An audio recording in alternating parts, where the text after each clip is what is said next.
The file was 31 years old, and nobody had read all of it. It sat in the Dominion's central archive, a vast, cold place where 700 years of expansion records lived in long crystalline stacks, stamped low priority, monitor only, and labeled with the standard designation given to species that weren't yet worth worrying about. The species in question called themselves humans. The Dominion survey team had found them the way you find an anthill near a road, noticed them, cataloged them, moved on. The initial report was 12 pages. Most of it was biology. The biology was unimpressive soft bodies with no natural armor, limited sensory range, a lifespan that barely cleared a century if nothing went wrong first. Their technology was behind the galactic average by roughly 300 years. They had managed to put a few stations in orbit around their home planet and were making early noise about their nearest moon. Their home world had a single large ocean they called different names depending on which part of it you were looking at, as if one body of water needed 7 different identities. This detail made it into the report under the heading * Cultural Irrationality Indicators *. Class 3 Emerging Species, the file said, pre-warp, tribalistic, biologically fragile. Then, at the bottom of the first page, in the section marked Additional Observations, someone had written, displaying characteristic threat inflation behaviors consistent with prey-species social hierarchies. In the margin beside that line, handwritten, in an alphabet the archivists flagged as unidentified, were 2 small words. Nobody read them. The file was closed. The humans were added to the monitoring list and forgotten about in the way that things get forgotten when nobody expects them to matter. 31 years later, Ambassador General Yeva Solano stood at the central disclosure podium of the Galactic Interspecies Seat and told the assembled powers of the known galaxy exactly what Earth wanted them to know. Not everything. What she wanted them to know. The seat was built for large purposes, and the room knew it. The ceiling curved up in a shape designed to make everyone inside feel equally small, a diplomatic trick as old as architecture, one that had stopped working on Yeva somewhere around year 7. Representatives from 43 species sat in their sections, in chairs and cradles and liquid tanks and suspension filaments, depending on what their bodies required. The light came from everywhere at once and cast no shadows, which Yeva had always found unsettling in a way she couldn't fully name. The air was recalibrated every 8 minutes to meet the competing atmospheric needs of the room, and the result was something that didn't smell like anything, which was worse than smelling like something bad. She was 54 years old. She had been doing this specific job for 12 years and before that had spent 19 years doing related work in smaller rooms with smaller stakes. She had the kind of face that didn't give things away, not trained blankness, just the natural result of having kept score for a very long time in a game where showing your hand cost lives. Her hair had gone gray at 40 and she'd let it, because she had more pressing decisions to make. She read from the document. Earth's military capability, as disclosed, 38 registered warship classes, active fleet numbers by category, defensive installation data for all flagged systems, weapons systems listed by range, yield, and delivery mechanism, all of it formatted to the Galactic Seat's standard disclosure template, all of it technically accurate, all of it filed under Earth's voluntary compliance with the interspecies transparency, accords that every species signed and nobody followed fully, which was simply the understood nature of the accords. The High Chorus Velthas of the Dominion seat processed the disclosure with its 11 minds running in smooth consensus. Bioluminescent patterns moved beneath the surface of its body, pale greens and cool blues shifting in slow, deliberate waves. This was the Velshara equivalent of a calm, closed expression. The Dominion had absorbed 9 species in the past 2 centuries. It knew what an emerging military looked like. It knew what middle-tier capability sounded like when it was being read aloud. This sounded like that. A known quantity doing its paperwork. Yeva watched Vel'Thuz process the numbers. She watched the bioluminescence stay calm and blue. She noted the way 3 of the minor species delegates were already half-turned toward their aides, losing interest. She noted the 2 Keth Confederacy representatives who had brought tablets and were reading something else entirely under the table edge. She did not say anything about the other numbers. The ones not in the document. The ones that had been growing for 20 years in facilities registered under civilian infrastructure classifications, in 17 categories that had no treaty names, because no one had thought to name them, because why would you name a category of weapon if no treaty required you to declare it, if the thing you were building was something nobody had thought to forbid yet? She closed the document when she reached the last disclosed line. "We hope the seat finds this disclosure satisfactory," she said. Her voice had the particular quality of someone who has stopped performing reassurance and simply delivers it, the way a doctor delivers a prognosis they've given 100 times. Vel'Thuz indicated satisfaction. The other delegates registered the disclosure without incident. The session moved to other business. At the very end of Yeva's submitted document, page 41 of 41, in a section titled Supplementary Notes that delegates traditionally skipped because it contained formatting acknowledgments and citation indexes, there were 3 paragraphs. They were clear. They were precise. They used the simplest language she could manage. They stated, without drama and without apology, that Earth's disclosed capability represented a voluntarily constrained operational posture, that the full posture had not been demonstrated and would not be demonstrated except under conditions of what Earth defined specifically, with a numbered list of definitions, as existential provocation. That any party reading the document should consider themselves formally notified of these conditions, these definitions, and the fact of the constraint. Vel'Thuz skipped page 41. Every delegate skipped page 41. Yeva had written it knowing they would. She filed it anyway because the filing was the point. Because when everything else was done, the record would show that the notification had been made and the choice to skip it had been made by someone else. The years that followed had a shape, if you were the kind of person who stood far enough back to see it. 4 years after the disclosure, a Keth Confederacy probe fleet crossed into Earth-flagged space near the Outer Transit Corridor. It was a test. The Keth ran tests the way some species ran, whether constantly, automatically, mostly for data.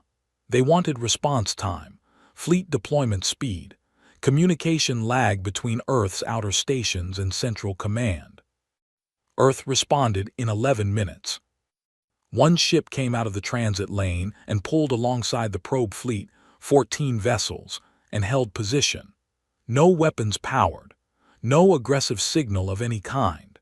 It stayed there for 6 hours while the Keth ran their scans and the probe fleet commander filed increasingly puzzled reports back to Confederacy Command. Then Earth's ship transmitted something. Not a warning, not a military demand.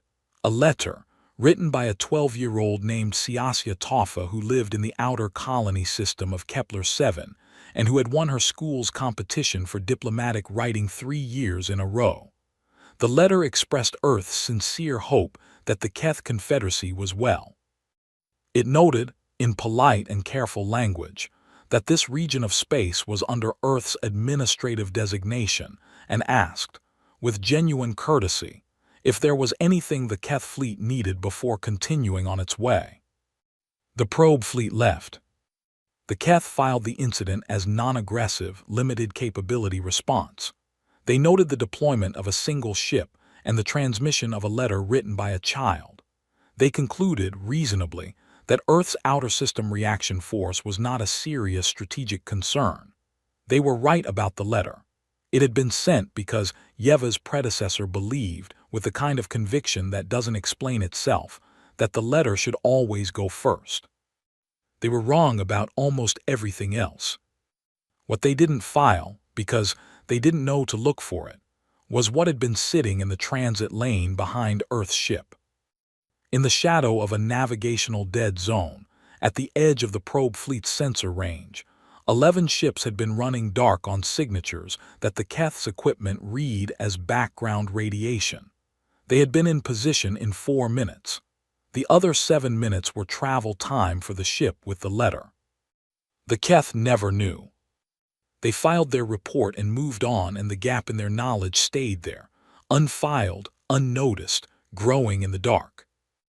11 years after that, the Galactic Arms Reduction Accords went a full vote. Earth formally requested exemption. The request was denied in committee before it reached the floor. Earth had argued that the accords, as written, created asymmetric risk for species in active development phases. The committee found the argument self-serving. They were not wrong. They did not ask whether it was also true. Earth signed the accords. Yeva's predecessor signed them with a pen that had belonged to a general who had fought in the last war Earth ever fought against itself. A personal detail she shared with no one, because it was the kind of thing people either understood immediately or didn't understand at all, and she didn't have the patience to explain it in that room. Earth signed the accords and then continued its development programs in the 17 unnamed categories, because the accords specified weapon types by name and Earth's programs were not those types. 4 separate legal teams reviewed it. An outside counsel from a neutral species reviewed it independently. All 4 reached the same word. Legal. Not a violation, not a loophole exactly. A gap. The kind that opens when people write rules to cover what they know and don't think to cover what they haven't imagined yet. Earth had found the gap, stepped into it quietly, and been building inside it for 2 decades. 8 years after that, a Dominion expansion fleet passed through the Rethys system. Earth had flagged Rethys as a protected zone in its galactic seat filings 6 years prior. The designation was noted, acknowledged, and given the weight the Dominion gave to the administrative filings of mid-tier species, which was the weight of a formality that didn't have to mean anything unless someone with power decided it did. The expansion fleet was 200 ships moving toward what the Dominion classified as a consolidation operation, their word for the process by which they absorbed smaller systems into their administrative network. The Rethys system had 2 inhabited worlds. Neither had been consulted about the consolidation. This was standard Dominion practice, the kind of standard that gets written into operational manuals when nobody has ever pushed back hard enough to force a rewrite. Earth sent 1 ship. The expansion fleet stopped. 200 ships, 1 Earth vessel, no weapons charged, no aggressive signal, no communication at all beyond a standard positioning hold request, the kind of thing you file when you need a transit lane cleared. The fleet held for 4 hours. Then it turned around. The Dominion's fleet commander filed a report afterward. She noted that Earth's single vessel had exhibited what she characterized as bluff behavior. Classic prey species territorial display, she wrote. She recommended that future routes simply bypass Earth-flagged zones to avoid the bureaucratic inconvenience. She was promoted the following year, and the recommendation became policy. She was right that it was a display. She was wrong about what it was displaying. The 1 ship had spent 4 hours running a continuous passive scan of the expansion fleet's entire configuration. Charge signatures, formation patterns, communication frequencies, hull stress readings, propulsion intervals. All of it filed, not to use immediately, to have. Earth had been filing things like that for 23 years. The folders were very large. 4 years after Rethys, Earth submitted its second formal warning to the galactic seat. It was longer than the first, more specific. It named the existence of the 17 development categories, not their contents, only that they existed, only how long they had been running, only that they were not covered by any existing treaty because existing treaties hadn't known to cover them. It restated the conditions under which Earth's full operational posture would be demonstrated, and it added a sentence that hadn't appeared in the first warning. The sentence said, The demonstration, if it becomes necessary, will not be calibrated for minimal impact. The warning was filed, logged, assigned a reference number. It was not read by anyone with the authority to act on it. The year the Dominion moved on the Lethani Compact, Yeva Solano authorized the evacuation of 3 outer colony systems. She did it quietly. She routed the orders through civilian resettlement channels and labeled them an economic migration initiative. She spaced the departure schedules over 4 months so the population movements wouldn't cluster into a pattern visible on galactic monitoring systems. She used the kind of language in the administrative filings that bureaucracies produce so much of that no one reads it closely. By the time the last transport lifted from the 3rd system, 412,000 people had been relocated. She sat alone afterward in a room where the lights were dimmed, and a cup of tea had gone cold on the table beside her. A secure channel was open to Earth's Central Command, the line quiet except for the soft background noise of systems running. "How long do we have?" someone asked. The voice was young, new to the room in the way that people are new when they haven't yet learned not to let the question sound like hopping. Yeva looked at the cold tea. "Long enough," she said, "if they're smart." She didn't say the other half of the thought, the half that had been sitting behind her sternum for years, in the specific place where certainty you don't want lives, where knowing what's coming and not being able to stop it yet makes a particular kind of weight that has no name. They wouldn't be smart. She had been watching for 31 years. She knew exactly what they would do next because she knew how the Dominion had done it 37 times before, and she knew they had never once believed a warning from a species that hadn't yet shown them a reason to. The problem with holding back, she had learned, was that it looked like nothing. And nothing looked like weakness. And weakness looked like an opportunity. She got up, picked up the cold tea and drank it anyway. Outside the window, a transport was rising through the upper atmosphere on its way to the resettlement coordinates. One of the last ones, on schedule, labeled economic, nothing to look at. She watched it go until it was a light and then until it wasn't even that. Then she closed the channel, gathered her files and went back to work. There was still time to do this right. She intended to use every minute of it down to the last one, because the minute after the last one was going to be something else entirely. Something she had been preparing for and dreading with equal and specific care since the day she first read the full file. Including the margin.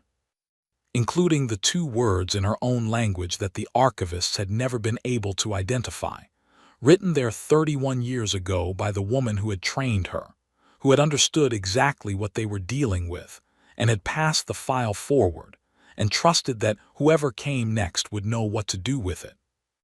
Magpijil pa. Hold back more. She had held back. Earth had held back. 31 years of letters written by children and 1 ship instead of 11, and warnings buried on page 41 of documents nobody read past page 3. 31 years because the thing on the other side of the holding back was something she didn't want to be responsible for starting. But starting and ending were different things. She had always been clear on that. The Dominion's message arrived on a Tuesday. Earth had a mutual defense treaty with the Lethani Compact, not a famous treaty, not one that appeared in the summaries that galactic news services ran when they needed to fill space. It had been signed 14 years ago in a small room with bad lighting and witnessed by 3 people, 2 of whom were now retired. It wasn't famous because the Lethani weren't famous. They were a quiet people who lived on 4 worlds near the outer edge of the Tharsis corridor, and grew something like wheat and made something like music and had, 14 years ago, asked Earth very politely if Earth would be willing to sign a piece of paper that said it would notice if someone was hurting them. Earth had said yes. Earth meant it. When the Dominion moved on the Lethani Compact, not with a declaration, not with a formal absorption vote at the galactic seat, but with 300 ships appearing in Lethani orbital space one morning and staying there until the Lethani government signed a consolidation agreement. They had not been offered the option to decline. Earth invoked the treaty. The invocation was formal, correctly filed, and sent through the proper diplomatic channels to the Dominion's administrative seat. The Dominion's response took 9 days. When it came, it was 8 words. The Lethani Compact no longer exists. Your treaty is void. Yeva read it twice. Then she set it down on her desk and looked out the window at the sky over the city for a while without saying anything. Then she picked up her files and told her aide to book her a seat at the emergency session of the Galactic Interspecies Seat, full chamber, because she had something to say, and she wanted everyone in the room when she said it. Her aide looked at her face and booked the seat without asking what she was planning to say. The full chamber of the Galactic Interspecies Seat seated representatives from 61 species. Emergency sessions were rare enough that most delegates arrived with the tight, alert energy of people who expected something to happen, something interesting, something worth the disruption to their schedule. Yeva walked in and put her document on the podium and looked at the room. Vel'Thuz was at the center of the deliberative mass, 11 minds rotating through their consensus patterns in smooth, interlocking waves. The bioluminescence was calm. Cool blue, slow green. The Velshara expression for a situation already understood, already categorized, already filed under known outcomes. Other delegates were arranging themselves, finding their seats, talking to their aides. The Keth representatives had brought tablets again. 2 of the Sorvian delegates were eating something that smelled like iron. The room had the quality of a theater before the lights go down, full of motion that hasn't found its reason yet. Yeva waited until they settled. Then she opened her document and read the 3rd warning aloud. Not summaries, not highlights, every word, every clause. She read the section that named the 17 development categories and described, in general terms, what those categories contained. She read the section on timeline, how long each program had been running, how long it had been since the first formal warning, how long it had been since the second. She read the section on the Lethani Treaty, the invocation, and the 8-word response. She read the operational posture section, the one about the demonstration not being calibrated for minimal impact, and when she reached it, she slowed down and read each word with a small pause between them. The way you read something to someone who keeps insisting they don't understand what you're saying. She read the final paragraph, which said only, Earth considers this notification complete, and its obligations under the Transparency Accords fully discharged. What follows is no longer a function of diplomacy. She closed the document. 3 things happened at almost the same time. 2 minor species ambassadors requested immediate recess. They did it simultaneously from opposite sides of the chamber without having coordinated it, which meant they had reached the same conclusion independently, which said something. A Sorvian delegate stopped eating and put the food down on the table and didn't pick it up again. The room got quiet in a way it hadn't been quiet in 200 years of sessions. Not the polite quiet of people waiting for a speaker to finish, but the other kind. The kind that happens when a room full of intelligent creatures all have the same thought at the same moment, and none of them want to be the first one to say it out loud. Vel'Thuz broke it. The 11 minds moved through their consensus patterns with the smooth confidence of a species that had run this calculation before, on 37 different species, and knew how it ended. The bioluminescence stayed blue, stayed calm. Vel'Thuz said, in translation, that Earth's warning had been received and noted, that it was consistent with documented escalation, behaviors observed in species at Earth's developmental stage, that the Dominion recognized the pattern as a characteristic response to geopolitical pressure and had full confidence in the stability of the current regional order. Pre-species threat escalation behavior, Vel'Thuz called it. The phrase was not dismissive in tone. It was the Velshara equivalent of a clinical observation, the way a doctor names a symptom, not to mock it but simply to file it correctly. The 11 minds had seen this before. They had seen what prey species did when they felt cornered. They had watched species 3 times Earth's size make exactly this kind of noise in the last stages before accepting consolidation. The noise never meant what it sounded like it meant. It always resolved the same way. Yeva looked at Velthaz. She held that look for a moment that was not long by any objective measure, but had a different quality than the moments around it. The way certain silences have a weight that the noise on either side of them doesn't. She closed her folder. "Well," she said, "there it is." She picked up the folder, stepped down from the podium and walked out of the chamber. Not in anger, not in performance. She walked the way someone walks when they have done every single thing they were supposed to do, and the outcome has now passed out of their hands and into the hands of other people and other forces, and the walking out is simply the logical next step. The room stayed quiet for another few seconds after the door closed behind her. Then the 2 ambassadors who had requested recess left. Then the Sorvian delegate looked at the food he'd set down, decided against it, and put it in his bag. Then the noise started again, delegates talking to aides, filing response reports, generating the bureaucratic record of a session that most of them were already composing explanations for in their heads, explanations that made what had just happened fit neatly into something they already understood. Velthaz processed the session, reached consensus in 0.3 seconds, and filed it under known pattern, resolved trajectory. That was a Tuesday. The 72 hours that followed were quiet on Earth's end. Too quiet. Velthaz noticed this on the second day. Not immediately, it had other matters requiring consensus. The Dominion's expansion across the Tharsis corridor was ahead of schedule, and the administrative machinery of absorbing new systems required attention. There were consolidation agreements to finalize, resource assessments to process, new population registrations to manage. The Dominion was a large operation, and Velthaz was at the center of it, 11 minds keeping the whole thing moving in the deliberate, efficient way it had moved for 4,000 years. But on the second day, one of the 11 minds noted the shape of Earth's communication silence. Not the silence itself. Silences were common. Species went quiet before major decisions, before internal political events, before seasonal shifts in their administrative cycles. This silence was a different shape.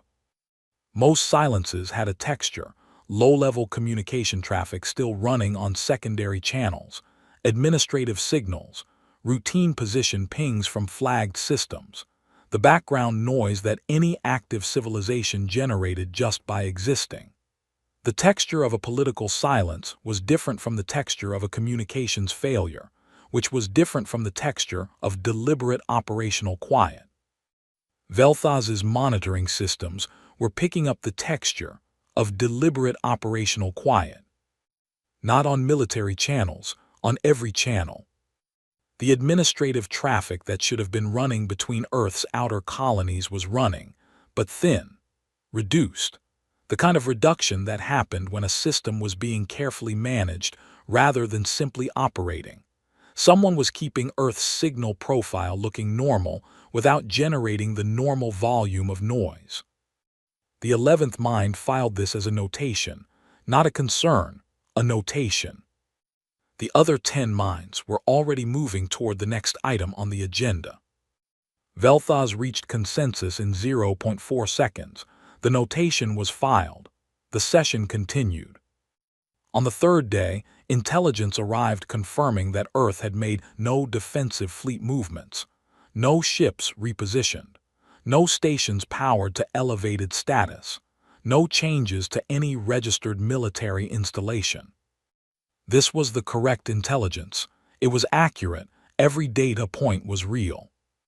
What the intelligence didn't capture, what it couldn't capture because it was looking for things that moved and things that changed, was the thing that had already moved, already changed, months ago, before the Lethani, before the Dominion had decided to consolidate the Tharsis corridor, before the 8-word response, before any of it.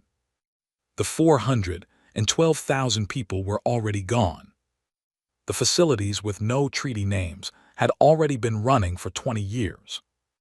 The dark ships in the transit lanes had already been in position for longer than the Dominion had been watching. The third warning had been filed.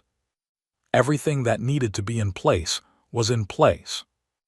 Earth wasn't moving because Earth was done moving. The 11 minds of Vel'Thuz did not know this. The notation stayed filed. The session continued. On the 73rd hour, the Dominion strike fleet crossed into Earth-flagged space.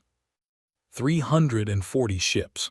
The flagship was called the Patient Majority Asterisk, named for the Vel'Shara philosophical concept that the largest number of minds in agreement constituted the correct course of action. It was a good name for a flagship, Vel'Thuz had always thought. It said something true about how the Dominion understood itself. The target was a colony called Meridian Station, an outer settlement, 50,000 residents, enough civilian population to make the strike a message without being large enough to constitute an atrocity by galactic legal standards. The Dominion had run this operation 37 times on 37 species. One demonstration strike. Targeted infrastructure, limited casualties, maximum political signal. After the strike, the affected species understood that the Dominion's warnings were real and their own warnings were not, and the consolidation proceeded. It had always worked. It worked because species, when they felt true power directed at them, recalibrated their threat assessments. The noise they had been making before the strike was replaced with the more useful noise of negotiation. The pattern was consistent across 37 data points and 4,000 years. Vel'Thuz was not worried. On Earth, in a room where the lights had been kept dim for 3 days and the same secure channel had been open and quiet for most of that time, Yeva Solano received confirmation that the Dominion fleet had crossed the line.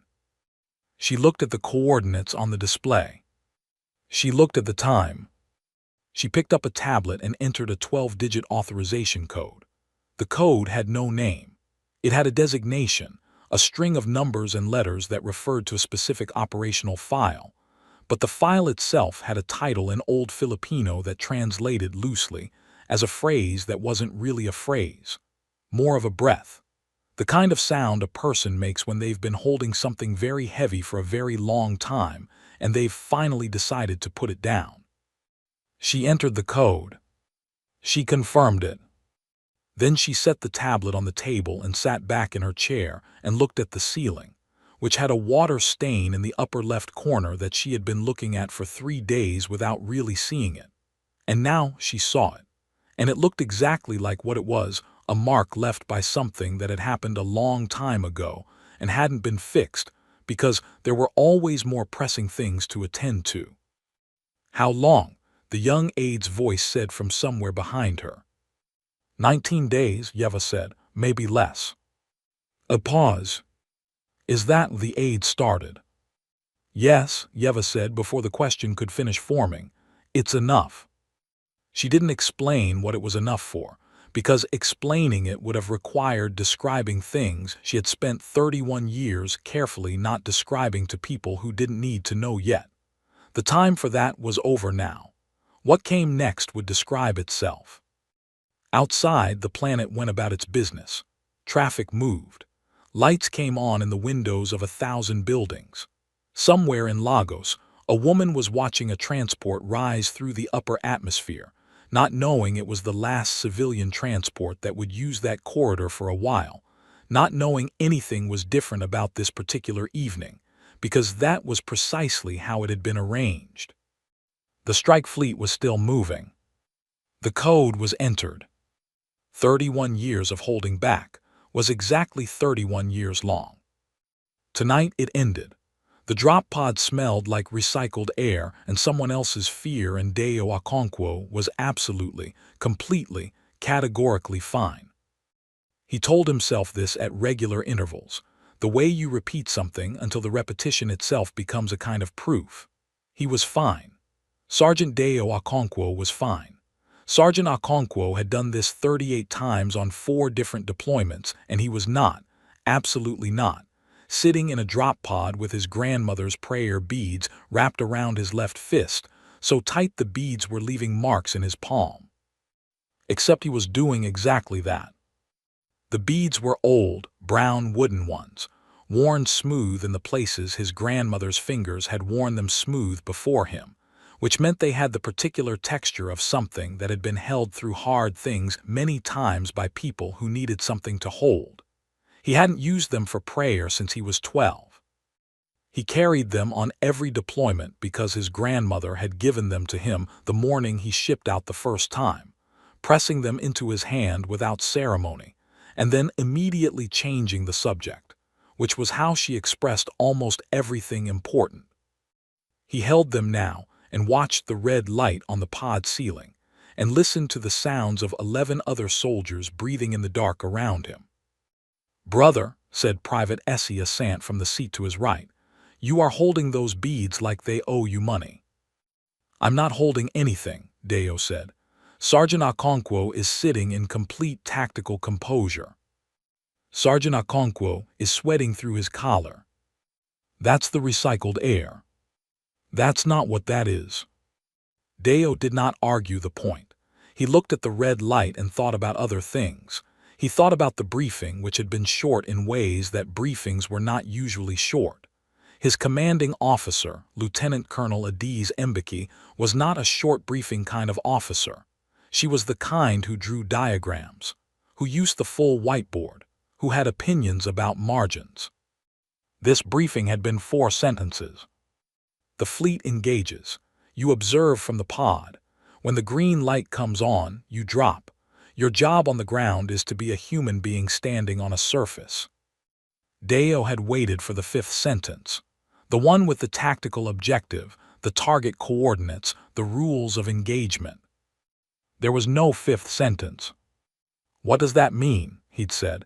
"Be a human being standing on a surface." "It means," Mbeki had said, "that your boots on that ground are the message. That's the whole mission. You land, you stand there, you are visible to their surveillance systems, and you do not leave until I tell you to leave. And the fighting will be handled," she said. "That's not your part." He had wanted very badly to ask what his part was the part of exactly, and what was doing the handling, and several other questions that the expression on Mbeki's face made clear were not going to get useful answers. So he'd taken his squad to the prep bay, checked his kit, found his grandmother's beads in the front pocket of his pack where they always were, and put them on his wrist. That was 3 hours ago. The red light was still red. In the space above the Lethani world of Vashari, the Dominion strike fleet finished its approach formation at 3:40 hours ship time. 340 vessels.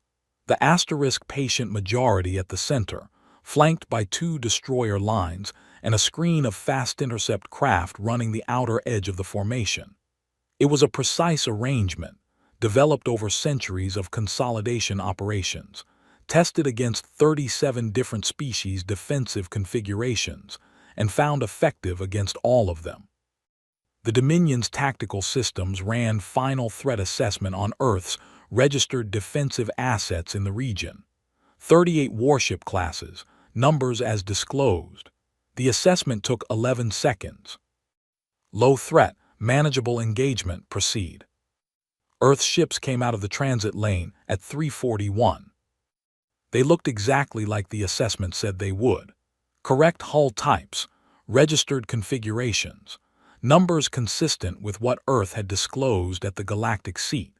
The Dominion's tactical officers watched their screens and saw exactly what they expected to see, and for 4 minutes the engagement unfolded the way their models said it would. 4 minutes. Inside the drop pod, the ship shuddered once.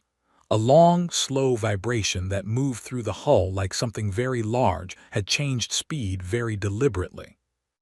Deo felt it in his back teeth. "That's us slowing down," Essie said from beside him. "I know what it is. You got the beads out again." "I never put them away." The red light stayed red. Deo breathed. Sergeant Okonkwo breathed. They were the same person breathing, and they were both doing it too fast, and the recycled air still smelled like someone else's fear. And now it smelled like his too, probably, if he was being honest with himself, which he was trying not to be. On the screens in the Dominion's tactical center, at 3:45 hours, something changed. The ships coming out of the transit lane stopped looking like the assessment. They stopped looking like any assessment. They had no hull markings, no classification the Dominion systems recognized. They ran on propulsion signatures that the detection equipment had no category for, not unknown in the way that a new variant is unknown, but unknown in the way that something is unknown when it was never supposed to exist, when no one filing the treaty names had thought to reserve a classification for it. The Dominion systems ran identification protocols and returned a result they had not returned in 4,000 years of operational history. No match found. Not low match, not partial match, no match. There were ships in the lane that did not exist, by any record the Dominion had ever built, and they were dark and dense in a way that made the sensor screens look wrong, like looking at something your eyes know how to see but your brain hasn't made the right shape for yet. The Dominion fleet commander gave orders. The orders were correct. The tactical response was the response of an experienced military engaging a novel threat: redirect, reassess, pull the defensive formation that had won every engagement in the Dominion's history. It was the right formation for enemies who were trying to win the engagement. The drop pod shuddered again, harder this time. Then a third time. Then it stopped shuddering, which was somehow worse, because the stillness that replaced it had a quality like the stillness before a very loud sound. Deo looked at the red light. The red light looked back. "Brother," he said, not to Essie, not to anyone specific, just into the pod, just to have something in the air that wasn't the breathing. Nobody answered. The silence lasted 11 more seconds. Then the light went green. He didn't see what happened to the fleet. The pod dropped, and the world outside the viewport was fire and motion, and the upper atmosphere of Vashari, catching the light of its star in streaks of orange and gold. And he was pressed back in his seat with his fist around his grandmother's beads and his eyes on the porthole, and his brain doing what brains do in drop pods, which is absolutely nothing useful. It was Essie who saw it first, from the porthole on the other side. "Deo," she said. Her voice was a different shape than usual, not scared, not excited, something without a name that sat between those two things and didn't belong to either of them. "Deo, look." He leaned across and looked through her porthole. The Dominion fleet was coming apart. Not burning, not exploding in the way that things exploded when they were hit by weapons, he understood. Not breaking along structural lines the way ships broke when they were stressed past their limits. Coming apart. At seams, at places that shouldn't have been seams, in geometries that made the back of his mind want to stop processing what he was seeing and file it under something else, something less difficult to hold. The shapes the ships made as they came apart were not the shapes of things being destroyed. They were the shapes of things being, he didn't have the word, renegotiated. Like the matter inside them had been asked a question it had never been asked before and was in the process of answering. 340 ships. He watched. He held the beads. "Brother," he said, for the second time, and this time the word came out the way it comes out when the thing in front of you is real and you need someone nearby to confirm it. "Listen." He didn't finish. The pod hit the outer atmosphere and the porthole turned orange, and there was nothing to see but fire. Vashari had a sky the color of something between blue and green, in the particular shade that happens on worlds with different atmospheric compositions than Earth. Not wrong, just shifted, like a familiar song in a different key. The city they landed near was called Athasev in the Lethani language, which translated roughly as asterisk the place where two rivers decide. It was mid-sized. It had been occupied by the Dominion for 7 months. 7 months of occupation had left it in the specific state that occupations leave places, still standing mostly, but with the quality of something that has been held very still for a very long time against its nature. The streets smelled like ozone and something sweet underneath it that Deo couldn't name. He walked with his squad in a loose formation, rifle carried but not raised, safety on. The mission parameters were the same as the briefing: be visible, be human, be on the ground. He didn't know what to do with his hands. He had never had a mission where the tactical requirement was to simply exist in a place, and the not knowing what to do with his hands was the most disorienting part of it. In every other deployment he'd done, his hands had a job. Now they had his rifle, which wasn't being used, and each other, and his grandmother's beads, which he had coiled around his wrist and kept touching with his thumb the way you keep touching a sore tooth. Dominion surveillance drones moved in slow circles overhead. Big ones, the kind designed to transmit high-resolution footage to command ships in orbit, the kind with enough range to bounce a signal off a relay station and put clear images on a screen somewhere very far away. They had been circling since before the pod landed. They were circling now. He looked up at one. It was about 40 meters up, moving in a slow, even arc. Its sensor array pointed down at the streets below with the patient attention of something that didn't get tired. It passed over him and he tracked it with his eyes, and then, without entirely deciding to, he raised his hand. He waved. Not a signal wave, not a tactical wave. The wave his grandmother used to do from the observation deck of Lagos Station when passenger ships passed in the transit corridor. A loose, open-handed movement that didn't mean anything specific except asterisk I see you and I am acknowledging the seeing. The kind of wave that says, you are not invisible to me, and I am not invisible to you, and here we both are. The drone circled. Its sensors tracked him. Its footage transmitted up through the atmosphere and into the relay systems, and eventually, in formats he would never see, onto screens very far away. He held the wave for a moment, then he put his hand down. Did you just wave at a surveillance drone? Essie said from behind him. Sergeant Okonkwo was acknowledging the operational environment. Sergeant Okonkwo waved at a drone. The environment, Deo said, acknowledged back. Essie looked at the drone. The drone continued its arc. It didn't do anything, she said. It kept watching, he said. That's the same thing. He started walking again. His boots on the stone of Athasev made the same sound boots always made: flat, deliberate, real. And he let himself focus on that for a while because it was something simple and grounded, and he had just watched 340 ships come apart at the seams in geometries that didn't have names, and his grandmother's prayer beads were worn smooth in all the right places, and the sky was the wrong color, and the street smelled like ozone and something sweet. He walked. He was visible. He was a human being standing on a surface.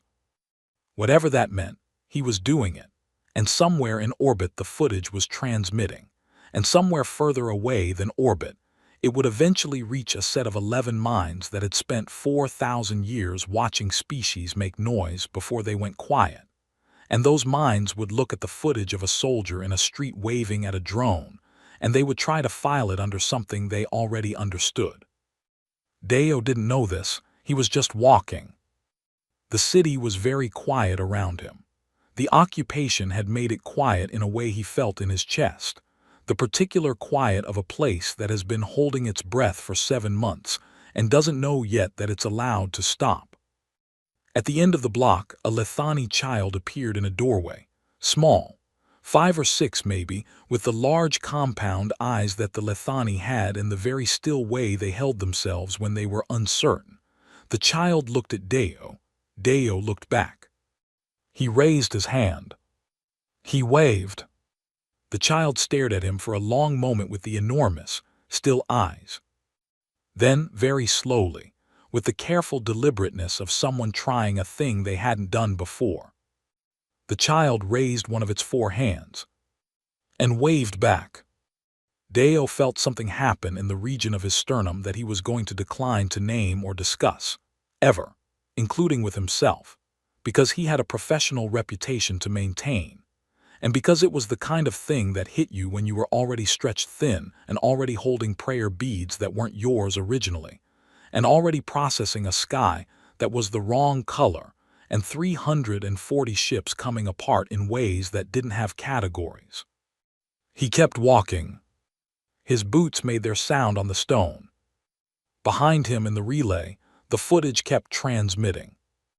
Up through atmosphere, through the relay stations, through the long channels of light and signal that connected occupied worlds to command centers to archive systems to the 11-minded deliberative consciousness of the high chorus Vel'Thas, who was a very long way away, and who had spent 4,000 years never once losing a war, and who would watch this footage 11 times before the next day was done and would not, for the first time in 4,000 years, know what to do with it. Deo didn't know any of that. He was thinking about his grandmother. He was thinking that he should call her when this was over, before she heard about it on the news feeds, because she was going to hear about it on the news feeds, and the version the news feeds had was not going to be a calm version. He was thinking that, when he called, she would ask him 3 questions, and he would answer all 3 of them wrong, and she would sigh the specific sigh that meant she knew he was lying, and was choosing not to press it this time. He was thinking that, when he got home, he needed to buy new prayer beads because he'd had hers for 11 years, and the surface of them was down to almost nothing, and at some point, a person needed to return what they borrowed, even when the borrowing had been a gift, even when the return felt like the wrong direction. The street opened into a square. He stopped in the middle of it. He stood there, in the square of a city that smelled like ozone and something sweet, under a sky that was the wrong color, with a surveillance drone moving in a slow arc overhead and his grandmother's beads around his wrist and his boots flat on the stone. He was a human being standing on a surface. He was the message. He still didn't entirely know what the message said. But whatever it said, it was transmitting. The Dominion had not lost a war in 4,000 years. This was not luck. It was not even in the strictest sense a military achievement. It was the result of a very simple principle applied with absolute consistency across 4 millennia of expansion. The Dominion never engaged an enemy it had not already defeated in every way that mattered before the first shot was fired. By the time a consolidation fleet crossed into a system, the outcome had already been decided at the level of mathematics, numbers, ratios, resource differentials. The shooting was not the war. The shooting was the announcement of the war's conclusion. The Vel'Shara understood this the way they understood everything, through the consensus of 11 minds, each processing simultaneously, none of them capable of being fully wrong, because the aggregate of 11 perspectives smoothed out individual error the way a wide river smooths out the irregularities of its bed. 4,000 years had proved the method sound. 37 species had proved it sound. Every engagement, every consolidation, every demonstration strike had resolved the same way because the mathematics said it would, and the mathematics had never been wrong. In 19 days, the Dominion lost 31 fleet engagements. Not 31 ships. 31 fleets. Vel'Thas received the reports the way it received all data, simultaneously, across all 11 minds, processed and categorized and filed before the information had fully finished transmitting. The first 3 reports it absorbed without significant disruption to consensus. Anomalies occurred. Equipment performed unexpectedly. These were known variables, accounted for in the Dominion's operational models as a margin of acceptable deviation. By the 7th report, the consensus was taking 0.9 seconds instead of 0.3. By the 15th, it was taking 4 seconds. By the 22nd, Vel'Thuz had stopped filing the results under anomaly and opened a new category. It did not have a name for the new category yet. This in itself was unusual enough to note. In 4,000 years of operation, every outcome had fit an existing category. The categories had been built from experience, and they had been comprehensive, and they had never needed extending. Vel'Thuz extended them. On the 19th day, the 31st report arrived. Vel'Thuz processed it across 11 minds, reached consensus, and then did something it had not done in any engagement in its recorded operational history. It stopped, held the consensus open, and went back to the beginning. The models were wrong. This was the first conclusion, and it was not, by itself, the difficult one. Models could be wrong. Models were built on available data, and available data had limits. Any sufficiently advanced intelligence updated its models when the evidence required it. This was not failure. This was function. The difficult part was understanding how the models were wrong. Not what they had missed about Earth's capability. That was becoming clear from the engagement reports, growing clearer with each one, building a picture that Vel'Thuz's 11 minds were still in the process of assembling. The capability question was solvable. Given enough data and enough processing time, the full shape of what Earth had built would become legible. What was not becoming clear, what was growing less clear the more data arrived, was Earth's intent. The Dominion's models were built around a fundamental assumption about why species fought. They fought for territory, for resources, for survival, for dominance, for the removal of a threat.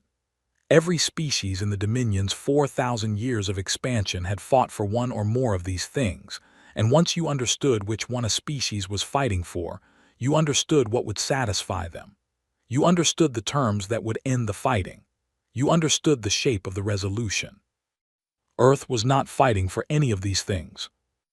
This was the conclusion Vel'Thuz arrived at on the 19th day, after 31 reports, after 4 seconds of consensus instead of 0.3.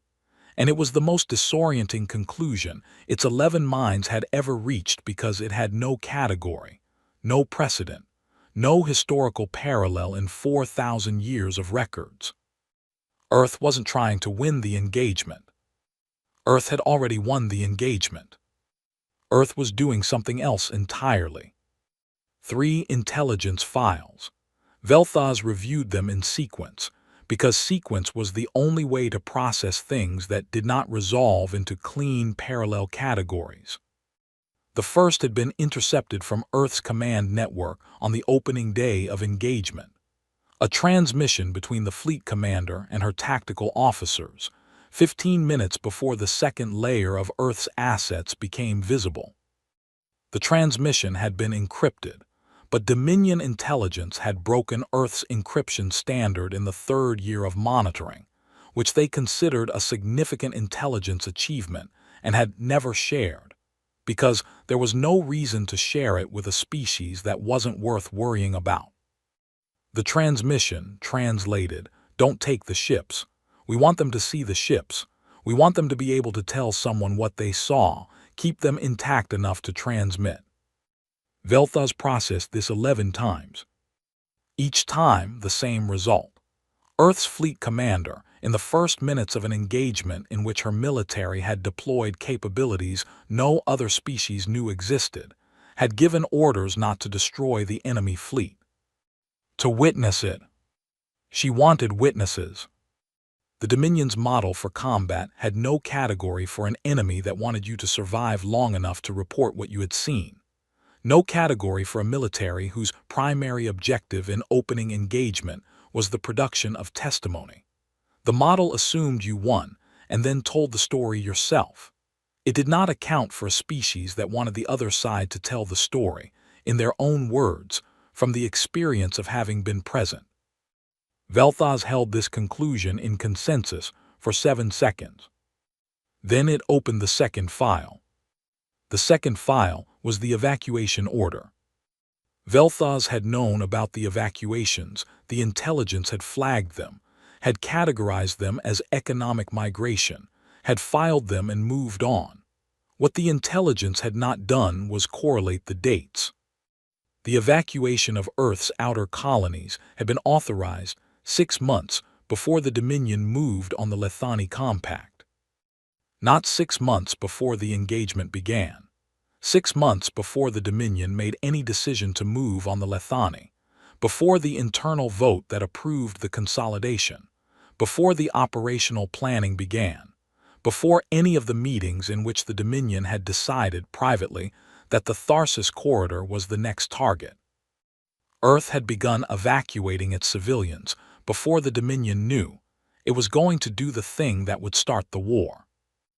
Vel'Thuz processed this across 11 minds, and the consensus took 9 seconds, and when it finished what it produced was not a filed conclusion but a question, which was itself unprecedented. Because in 4,000 years of operation, the Vel'Shara consensus process had never produced a question it could not immediately answer. The question was how. Not how had they known. The intelligence failure was clear and would be addressed. The question was a different kind of how, the how that sits under the surface of events and asks about the nature of the thing rather than its mechanics. How long had Earth been watching? How long had it been preparing? How long had it been sitting with the knowledge of what was coming, and the capability to respond to it, and the patience to wait until the moment was exactly right? The evacuation had been authorized 6 months before the Dominion decided to move. Earth's development programs had been running for 20 years. The first formal warning had been filed 31 years ago. 31 years. Vel'Thuz held that number in 11 simultaneous minds and felt something that it did not have a word for in its own language, because it had never needed one. The Vel'Shara had words for the confidence that came from numerical superiority, words for the satisfaction of a consolidation completed, words for the smooth certainty of a consensus reached across 11 minds without deviation. It did not have a word for the specific sensation of understanding, for the first time, that you had been watched by something patient for longer than you had been watching it. It opened the third file. The footage was 47 seconds long.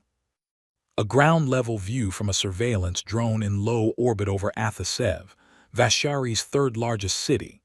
The drone had been transmitting continuously since before the drop pods made landfall. The footage was clear, high-resolution, stable, well-lit by the local star. Standard operational surveillance. Vel'Thuz had reviewed thousands of hours of footage like it from 37 different consolidation operations. For the first 40 seconds, it showed streets, buildings, the particular stillness of a city under military presence. Then a human soldier walked into the frame. Young, male, moving in the loose way that soldiers moved when they were not actively in contact, present but not braced. He wore full kit but carried his weapon low, safety configuration, nothing charged. He walked to the center of a wide open square and stopped. He looked up at the drone. Vel'Thuz watched with 11 minds. The soldier raised his hand. He waved. It was not a signal. Vel'Thuz ran analysis on the gesture across 6 different communication pattern databases: military signaling, territorial marking, challenge display, submission gesture, the 17 categories of nonverbal combat communication that the Dominion had cataloged across all known species. The gesture matched none of them.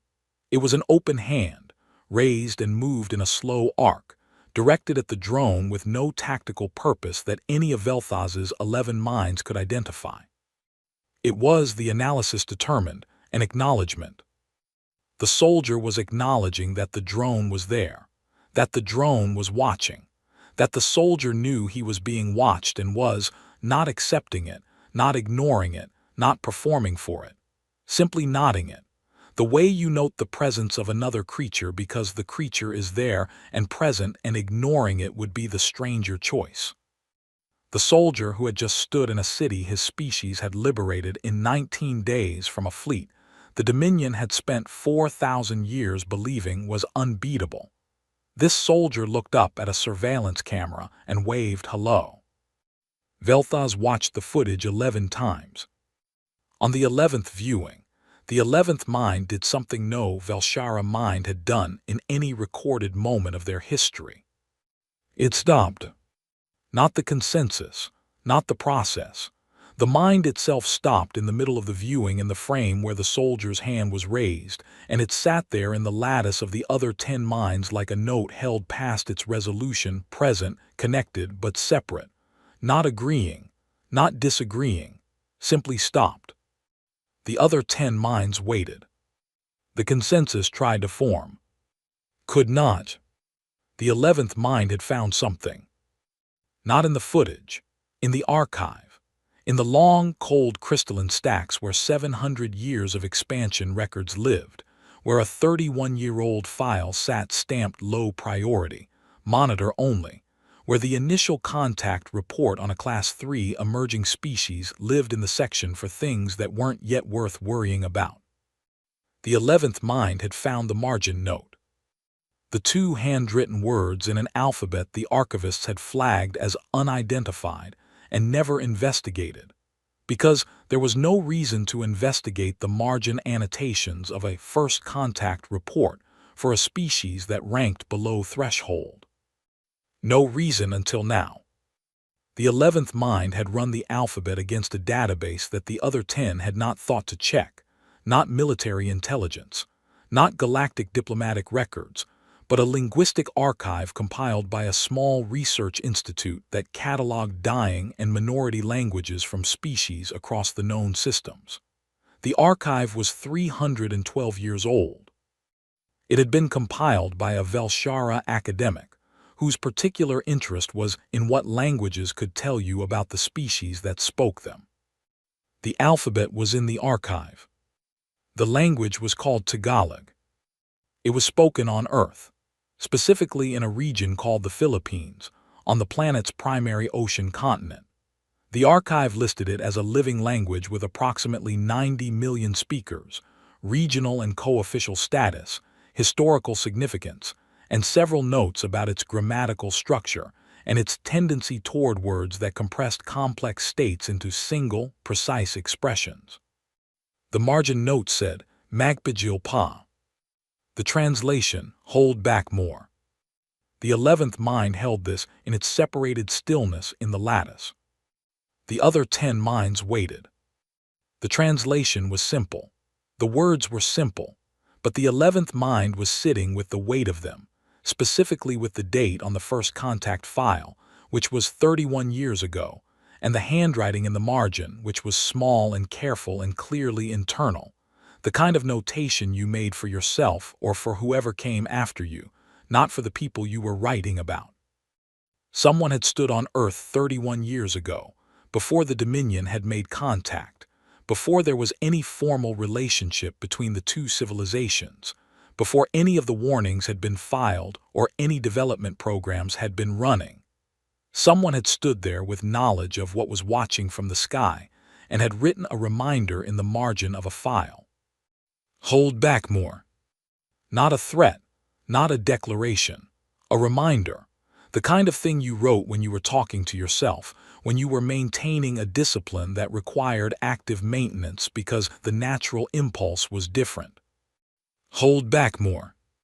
The natural impulse, the thing they were holding back from, was not in the note. It didn't need to be. You only wrote hold back more if the more was considerable. If the more was something you had been restraining for longer than the watching had been happening. The 11th mind sat in the lattice for 3 seconds. In Velshara consciousness, 3 seconds was the length of a long life's worth of thinking. The other 10 minds felt the separation, not like a break, not like damage, but like a door that had always been theoretically possible and had never in 4,000 years been opened and was now slightly ajar. The thought the 11th mind was forming was this. The Dominion had spent 4,000 years believing that the most dangerous thing in a consolidation was the species that showed you everything it had. The ones that didn't try to hide their capability, that brought full force immediately, that gave you no window for assessment. This was wrong. The most dangerous thing in a consolidation was a species that could show you everything, and chose, for 31 years, not to. Not because it was weak. Not because it was afraid, because it was deciding. The 37 species the Dominion had absorbed had never been deciding. They had been reacting, assessing, surviving, doing what living things do when force is applied to them. Earth had been deciding. For 31 years, Earth had been deciding how much to show and when to show it and what to do after, and the answer to what to do after was apparently, evacuate your civilians, enter the code, and then send a soldier to stand in a city square and wave at a drone. The 11 minds finally, shakily, reached a partial consensus. The partial consensus said, we will draft surrender terms and appeal to the galactic seat for mediated settlement. The 11th mind rejoined the lattice, accepted the consensus. But it kept the note. Magpijil pa. It kept it the way you keep a thing that has changed the shape of what you thought you understood. Not filed, not categorized, just held in the part of a mind where things live when they are too important to put down and too large to fully carry. The Dominion's surrender terms began to form. Outside, the 31st Fleet report sat in the archive, next to 30 others, next to a first contact file that was 31 years old. The soldier in the footage still had his hand raised. The drone was still watching. The acknowledgement was still transmitting. Yeva Solano walked back into the galactic interspecies seat on a Thursday morning and sat down in the same chair she had sat in for 12 years. Same chair, same table, same room with the ceiling that curved up in a way to make everyone feel equally small, which had stopped working on her in year 7 and had stopped being something she thought about in year 9. The light still came from everywhere and cast no shadows. The air was still recalibrated every 8 minutes. The room was still full of representatives from species that breathed different things and sat in different configurations and processed information through architectures that had very little in common with each other, except the single fact that they were all here, in this room, waiting to hear what Earth wanted. She was 54 years old. She had been 54 for about 6 months and had not yet adjusted to it in the way that ages sometimes required adjustment. She looked the same as she had the last time she sat in this chair, gray hair, careful face, the posture of someone who had learned a long time ago that the way you held your body in a room told people things before you opened your mouth, and had decided to be deliberate about what it told them. She did not look triumphant. She looked tired. Not the tired that sleep fixed. The other kind, the kind that lived at a level below sleep. That was the result of carrying something heavy for so long that putting it down didn't immediately feel like relief. It felt first like the absence of a familiar weight. And the absence of a familiar weight, when the weight had been yours for 31 years, felt strange before it felt like anything else. She put her folder on the table. She looked at the room. 61 delegations. Every major power, most of the minor ones, and several species who had never attended a full session before, and were here now because the thing that had happened in 19 days was the kind of thing that made species who had been keeping their heads down decide they needed to know what came next. Vel'Thuz was at the center of the deliberative mass. The bioluminescence was different than it had been the last time Yeva sat across from it, not the calm blue of total consensus. Something more complicated, colors she didn't have words for in any language she spoke, moving in patterns that were slower than usual and less synchronized. The 11 minds not quite running in the perfect unison they had always shown before. 3 weeks ago she would not have known how to read that. Now she thought she understood it, at least partly. One of those minds was holding something it hadn't put down. She understood the feeling. The rest of the room had the quality of people who had run the numbers, and were now waiting to hear if their numbers were right. Wargaming a peace settlement was something every intelligence service in the room had done in the past 19 days.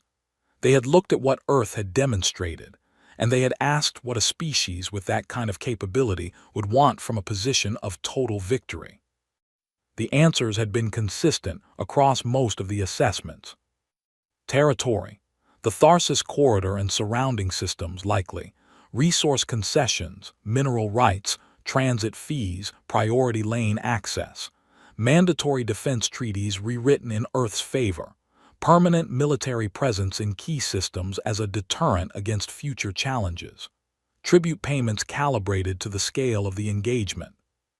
Symbolic submissions, the kind that got recorded in history and referenced for centuries afterward, whenever a species needed to explain why a particular power was not to be tested. This was what victory looked like. This was what it had always looked like. 37 times over 4,000 years, this was the shape of things after a stronger force made its point. Yeva opened her folder. She read Earth's terms. The first term, the Lethani survivors were to be resettled on their original worlds with full sovereignty restored. Dominion infrastructure built during the occupation was to remain in place and operational, maintained at Dominion expense, for a minimum of 30 years or until the Lethani determined they no longer required it. Earth would administer nothing. Earth would take nothing from Lethani space. Earth would not station forces there, would not establish monitoring posts, would not require treaty obligations from the Lethani in exchange for the restoration. The Lethani would simply have their worlds back. A Sorvian delegate made a small sound, not a word, just the sound of a calculation completing and producing an unexpected result. The second term, the Galactic Arms Reduction Accords were to be renegotiated, not amended, renegotiated from the beginning with the explicit requirement that every signatory disclose their actual military capability, not the capability they chose to present, not the capability that fit the existing treaty language, but the real number. Every ship, every weapon type, including categories that no treaty had previously named, every development program. Earth would go first. The full disclosure. Everything. There was a longer silence after this one, the kind of silence that came not from shock but from the rapid, private recalculation of what full disclosure would mean for the species doing the recalculating. Several delegates made eye contact with their aides. One delegation requested a brief pause to confer, which was granted, and which Yeva used to take a drink of water and look at the ceiling with the expression of someone who had been in this room too many times to find the architecture impressive. The third term, a new permanent office to be established within the galactic seat structure. Its name in Earth's proposed charter was the Office of Formal Notification, or in the working language of the document, the Early Warning Seat. Its function, as described, was simple. When a species filed a formal warning with the galactic seat, someone from the Office of Formal Notification would read it, not file it, not log it and assign it a reference number. Read it, in its entirety, including page 41. This term produced the only moment in the session that came close to disrupting the formal atmosphere of the room. Not laughter, something adjacent to it, the sound of a thing being recognized. Two delegates had to cover their mouths. One Keth representative looked at the table with an expression that might, in a different context, have been called embarrassed. Yeva waited for the room to settle. She read the fourth term. The fourth term had no corresponding demand on Earth's behalf. The fourth term was a list. 37 names. Species names, system designations, dates of consolidation, and specific categories of what the Dominion owed each of them. Not owed to Earth, not filtered through Earth's administration, not managed by any Earth-affiliated body. Owed directly. Paid directly. Resource restoration, infrastructure rebuilding, sovereignty documentation, economic compensation calculated by a methodology the document described in detail across 11 pages. 37 species, 37 sets of terms, 37 different shapes of debt. Earth had compiled the list. Earth had done the math. Earth was not collecting any of it. The room was quiet in the same way it had been quiet when Yeva read the third warning aloud. Not the polite quiet of people waiting, but the quiet that happened when intelligent creatures all reached the same point at the same time and needed a moment before the next thing. Vel'Thuz broke it. The 11 minds moved through their patterns, slower than 4 weeks ago, less perfectly synchronized, but moving, reaching for the consensus that was the Velshara way of interacting with a situation. The bioluminescence pulsed through several colors Yeva couldn't name before settling into something that was neither the confident blue of before nor anything she had a reference for. Vel'Thuz asked, in translation, what Earth wanted in return. Not for the Dominion, not specifically. In return, for all of it, for the 19 days, for the 31 fleets, for the third warning that had been read aloud and the 2 words in a margin and the dark ships with no treaty names and all of it. What was the shape of what Earth wanted on the other side? Yeva looked at Vel'Thuz. She held that look for a moment, not performing it, not letting it mean more than it meant, just looking, the way you look at something when you want to remember it accurately later. To go home, she said, and to not have to come back. The session continued. Procedural responses were filed. Working groups were appointed to handle the logistics of the Lethani restoration, the Accords renegotiation, the establishment of the new office. The Dominion's formal acceptance of the terms was recorded in the official transcript with the correct reference numbers and the appropriate signatures. Everything that needed to happen for the record happened. Yeva answered questions. She clarified language in the terms where delegates asked for clarification. She was patient in the way that she was always patient, not warm, not cold, just present doing the work. She was almost through it. She was almost at the part where she picked up her folder and walked out for the last time, and got on the transport home, and slept for approximately 3 days before her aide started putting things back on her calendar. Then the smallest delegation in the room spoke. They were called the Vethani. 3 representatives of a species that had been admitted to the galactic seat 9 years ago, and had spent most of those 9 years being very careful and very quiet, watching the larger powers with the patient attention of a species that understood exactly what it was and what it wasn't and had made its peace with that. They had 2 small worlds in a system that nobody particularly wanted. They had been watching the 19 days the way small species watch things that happen between large ones, carefully, from the side, taking very good notes. One of their representatives, a young one by the look of them, though Yeva had never learned to read Vethani ages accurately, had been reading through the full disclosure documents since Yeva had submitted them at the session's opening. The ones Earth had promised to provide first. The real numbers. Every program, every category, every ship, every capability that had been built in the unnamed categories for 20 years and kept off every treaty and every disclosure until now. The young representative looked up from the documents. They looked at Yeva. They said, in translation that was careful and slow, because the translation system was still building its Vethani vocabulary. You had this for how long? The room heard it. Everyone heard it. The question landed in the air of the chamber with the particular weight of a question that a lot of people in the room had been not asking, and hearing it asked out loud made it real in a different way. Yeva looked at the young representative. She saw what she recognized, not fear exactly, but the thing next to fear, the thing that happened when a creature understood for the first time that the space they had been occupying was much closer to something very large and very restrained than they had known. The way you felt when you found out that the thing that had been sitting quietly in the corner of a room you'd been in for years was not a piece of furniture. She didn't look away. Long enough, she said. The young representative looked back down at the documents.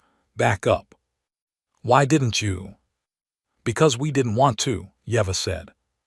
She said it simply, not as a performance, not with the weight of a prepared line, just the words in the order that made them true. That's the whole thing, that's what nobody believed. We didn't want to. She picked up her folder. We still don't. She closed it. The room didn't make the sound that rooms usually made when a session was winding down, the shifting and gathering and low murmur of people moving toward what came next. It stayed in the quality of the moment before that, the moment where a thing has been said and the air is still holding it. Yeva let it hold. Then she stood up, tucked the folder under her arm, and walked out of the galactic interspecies seat for the last time. The news feeds got the broad shape of it right, which was more than they usually managed. Deo Okonkwo read the scroll on the transit platform at Lagos Station, while he was eating something that smelled vaguely wrong and tasted fine, and had been purchased from a vendor whose name he hadn't caught and couldn't have pronounced if he had. He was in civilian clothes. He had been in civilian clothes for 3 days and was still making the small adjustments that came from spending too long in uniform, standing slightly too straight, turning to check corners out of habit, keeping his kit bag close even though there was nothing in it worth guarding. The scroll ran behind him in the station's display band. Galactic Seat RATIFIES SOLANO ACCORDS. Full Human Capability Disclosure SHOCKS 14 DLEGATIONS. 3 AMBASSADORS HOSPITLIZED. Non-critical. LETHANI Sovereignty Restoration BEGINS immediately. Dominion accepts all TERMS. He read it while he ate. His grandmother had called him 4 times since he landed. He had answered twice. Both times she had asked him 3 questions and he had answered all 3 wrong, and she had made the sound, the specific exhalation, halfway between a sigh and something with less patience in it. That meant she knew and was choosing, for now, not to press. She was going to press eventually. She was going to press when he came through her door with nothing in his hands, because he had left Lagos Station 11 months ago with her prayer beads on his wrist, and he was coming back without them, and she was going to notice before he finished taking off his shoes. He'd given them to a kid. A Lethani child in the resettlement camp on Vashari, not the one from the doorway in Athasev, a different one, a small one who had been sitting by the fence at the edge of the camp's perimeter, and watching the Earth soldiers with the enormous, compound-eyed stillness that Lethani children had when they were trying to understand something. Deo had crouched down to be at the child's level, and the child had looked at the beads on his wrist, and so he had taken them off and held them out, and the child had taken them with both hands, very carefully. The way you took something when you understood it had been someone's for a long time. He had not told his grandmother this. He was going to have to tell his grandmother this. He thought about how to explain it in a way that landed correctly. He could explain that they were a gift, which was true. He could explain that the child had needed something solid to hold, which was also true. He could explain that there were things that passed through hands and kept moving, and that was the right direction for them to go, which was the truest thing, but also the thing his grandmother would find most suspicious coming from him, because it sounded too much like something a person said when they were trying to make a decision sound like wisdom after the fact. He finished his food. The transit platform was full of the ordinary noise of a station that had not stopped running for 19 days of events that had happened very far away. Children arguing with parents, vendors calling out their stock, the specific acoustics of a large enclosed space absorbing the sound of a lot of people moving through it. Lagos Station had an observation deck on the upper level where his grandmother used to stand and watch the ships in the transit corridor, waving at them the way she waved at things, loosely, openly, not signaling anything, just nodding the presence of another moving thing in the world and acknowledging it. He thought about that wave. He thought about a surveillance drone making slow circles over a square in a city that smelled like ozone and something sweet, and a hand going up without deciding to. And what it meant to acknowledge the presence of something watching you when you were standing in the place that watching had been directed toward for 31 years. He didn't have a complete thought about it. He wasn't sure it was the kind of thing that resolved into a complete thought. It was more like something you carried, not heavy, not light, just present. The way certain things were present after they happened. The way the beads had been present on his wrist and were now present somewhere else, in different hands, still being held. The transit announcement came through the platform speakers. His route, his departure time, the familiar cadence of a station that had been calling routes since before he was born and would be calling them after. He picked up his bag. He thought, well, that'll do. Not a great thought. Not a thought that captured the scale of what had happened in 19 days, or 31 years, or 4,000 years of a species holding back something it didn't want to use and being understood for weakness because of it. Not a thought that did justice to 340 ships, or a child in a doorway, or a pair of prayer beads passing from one hand to another in the morning light of a world that smelled wrong and was learning to breathe again. Just a thought. A small, real, sufficient thought. He got on the transit. He went home. Outside, above the station, the sky over Lagos was the exact right color, the specific blue of a planet that was his and had always been his, and would be there when he came back from wherever they sent him next, which they would, because they always did, and he would go because he always did, and the beads would be somewhere else by then, and he would find something else to hold, and it would be enough. It was always enough. That was, in the end, the thing the galaxy had not believed. Not the ships, not the weapons with no treaty names, not the dark capability built in the gaps of language that nobody had thought to close. The thing they had not believed was simpler than all of that. Earth had enough.